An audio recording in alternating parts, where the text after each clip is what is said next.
क्या आप जानते हैं कि बिहार के हर तीसरे युवा के पास डिग्री तो है, लेकिन नौकरी नहीं है?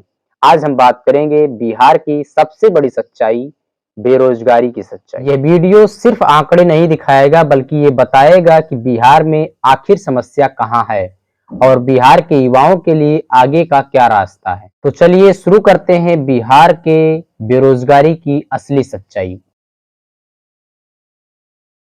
आपको एक चीज बता दूं कि बिहार की जनसंख्या लगभग 13 करोड़ के आसपास है और हर साल लाखों बच्चे डिप्लोमा करते हैं, ग्रेजुएशन करते हैं, 12th पास होते हैं और पास होने के बाद वो दूसरे राज्यों में नौकरी की तलाश में निकलते हैं। सवाल ये है कि आखिर ऐसा क्यों? क्या बिहार में नौकरी नहीं है या युवाओं के पास सही स्किल नहीं है जो नौकरी के लिए कामयाब हो सके? सरकारी आंकड़ों के अनुसार बिहार में बेरोजगारी दर 17% के आसपास है, जो राष्ट्रीय औसत 8% से दोगुनी है।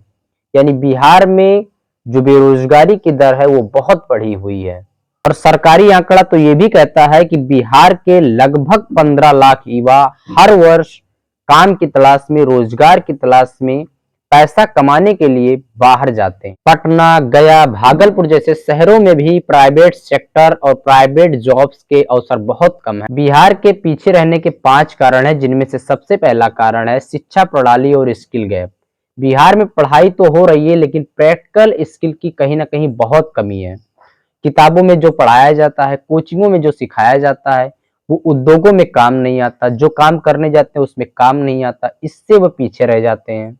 और बिहार के पीछे रहने के कारण नंबर 2 की उद्योगों की बिहार में बहुत कमी है। जहां मैन्युफैक्चरिंग यूनिट्स लगने चाहिए, फैक्ट्रीज लगने चाहिए, बिहार में फैक्ट्रीज और मैन्युफैक्चरिंग यूनिट कम है, जिससे जो लोकल एम्प्लॉयमेंट है वो नहीं पढ़ पाता है और लोग बाहर जाने पर मजबूर हो जाते हैं। कारण नंबर 3, राजनीति और नीतियों में असंतुलन।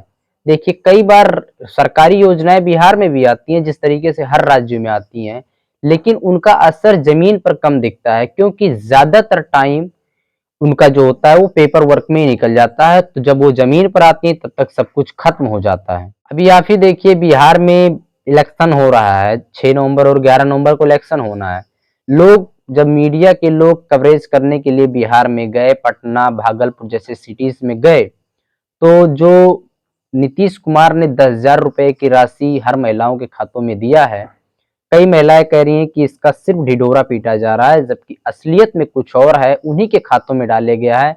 अब तो ये जो बताती हैं वो क्या है, कैसा है, वो तो वो जाने, लेकिन कहीं ना कहीं इसकी सच्चाई आपको देखने को मिलेगी आने वाले टाइमों में। और बिहार के पीछे रहने की कारण नंबर 4 की माइग्रेशन की संस्कृति है। देखिए, बिहार में जो बाहर जाने की मानसिकता है, जो बाहर जाने की एक परंपरा है, वो परंपरा अभी भी चली आ रही है। आप बिहार के हर घरों में जाके देखिए, कोई ना कोई दिल्ली, मुंबई, पंजाब, गुजरात जैसे सिटीज में काम कर रहा है। कहीं लोहा फैक्ट्री में कोई काम कर रहा है, तो कहीं कपड़े के फैक्ट्री में कोई काम कर रहा है। मतलब जो एक माइग्रेशन की संस्कृति है वो अभी भी बिहार में बनी हुई है, और यही कारण है कि बिहार लगातार पीछे दर पीछे जा रहा है। और बिहार के पीछे रहने के कारण नंबर 5 की सरकारी भर्ती और नौकरियों की कमी। देखिए, सरकारी फॉर्म निकलते हैं, भरे भी जाते हैं, लाखों लोग भरते हैं, लेकिन जब भर्ती की बात आती है तो भर्ती में सालों साल लग जाते हैं। कहीं पेपर लीक, तो कहीं सिस्टम फेल, तो कहीं कोर्ट केस। मतलब बिहार में जो भर्ती सिस्टम है वो भी बहुत ठीक नहीं है, इसीलिए लोग जो है बेरोजगार होते जा रहे हैं और होंगे भी। अगर सिस्टम सही नहीं हुआ तो होंगे भी, क्योंकि paper leak, paper leak, paper leak.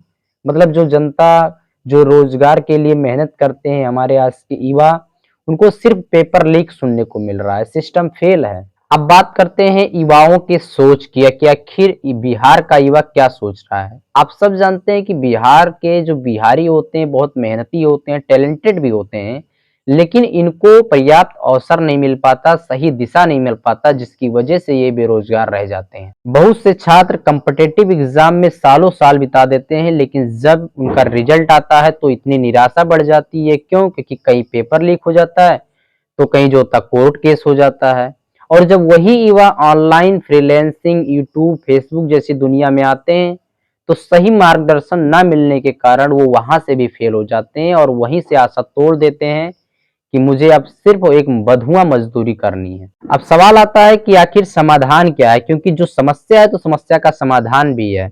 यहाँ और इस वीडियो में मैं आपको 5 टिप्स दे रहा हूँ जो बिहार में जितनी भी पॉलिटिकल पार्टीज है उनको भी सुनना चाहिए, ताकि वो आने वाले जब उनकी सरकार बने तो वो ये नियम लागू कर सकें 2026 तक, बिहार को एक जो संपन्न राज्य की दिशा होती है वो दिशा पे ले जाने का प्रयास कर सकें।